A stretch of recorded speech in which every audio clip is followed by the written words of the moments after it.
what is now known as Domino sugar still remains in Guanica.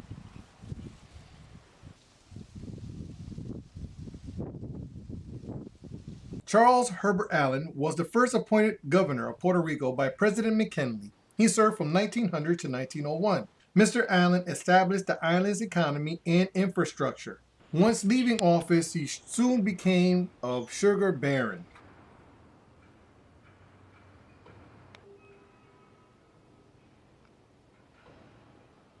Guanica is still feeling the effects from this conglomerate. To this day, you can find the remains of these monolithic structures in Guanica, Puerto Rico. The toxins from these buildings leak into the environment, and their effects are catastrophic.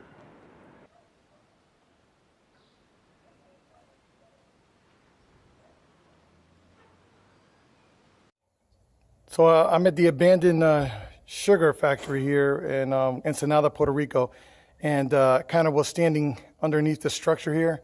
Just realized that the support beams are all cut off, and a whole part of this building, all the support beams are cut. Not smart on my behalf to not even look before I even got in there. And I was standing under this thing. That thing, all the beams could cut off there. I was standing right under that. Then I'm taking a picture of this, and I notice, yeah, this doesn't have any support either. So this whole side of the building is freestanding. A lot of the people came in here and took it away to recycle. They've been scavenging from this building here.